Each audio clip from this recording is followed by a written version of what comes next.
I'm Alexis Van Herkman, and welcome to Resolve in a Rush, where you'll learn DaVinci Resolve grading and finishing techniques in under 5 minutes.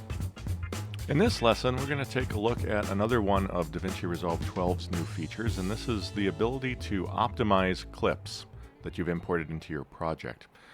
Optimizing clips is very straightforward. So what I've done is I've created a smart bin. This is another one of DaVinci Resolve 12's new features.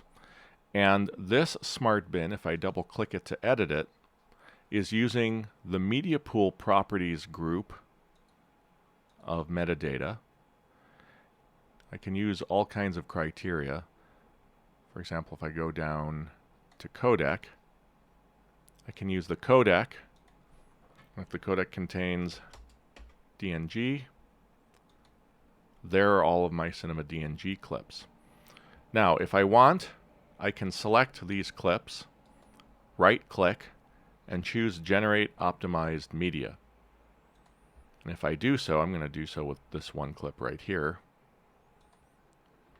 I get a dialog with a progress bar that lets me know how long that's going to take. This happens to be a really long clip. So I can go have a coffee before coming back and being ready to go. I'm going to cancel this because if I ever have any question about which clips have been optimized and which clips haven't, I can put the media pool into list view, and in list view there's a new column, optimized media. If it's not shown, you can show it by right-clicking in the headers of the column and choosing optimized media. And you'll see that the optimized media column is showing me which clips have optimized media and also what resolution the optimized media is in. And this brings me to a good point. If I open up the project settings and go down to general options, there's a new section here for optimized media. And I have two choices I can make. Choice number one is what format I want the optimized media to be in. And you have a selection of high quality to low quality formats. I've got all the ProRes codecs. I've got all the new DNX HR codecs from Avid. And up at the top, I've got uncompressed formats. These are proprietary Blackmagic formats up here if I need the absolute best quality optimized media. In addition, I have the ability to choose what resolution I want the optimized media to be in. Choose automatically basically tries to use whatever ratio of shrinkage is required to make my clips match as closely as possible the current resolution of the timeline. That's why these optimized clips are all showing half res. They were 4K clips, and at half res, they're matching the 1080 resolution of my timeline nicely. So I'm going to cancel out of this.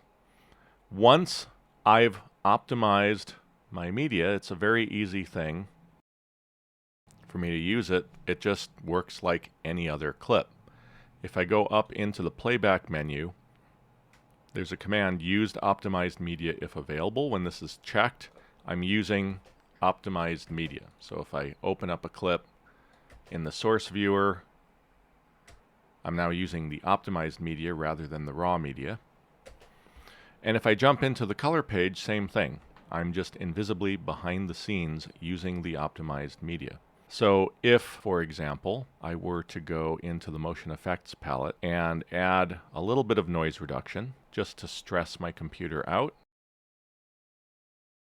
you can see that right now I'm maintaining about 20 or so frames per second of performance. And again, this is my 27-inch iMac. If I go back up to playback and turn off use optimized media if available, I've now behind the scenes gone back to using the raw clip, and now I'm only getting about 13 frames per second of performance because now I'm noise reducing a much bigger resolution piece of media. So that's how to use optimized media in a nutshell. There's more detail about this function and all the other new features in DaVinci Resolve 12 in my new title for Ripple Training, New Features in DaVinci Resolve 12. Thanks a lot for listening.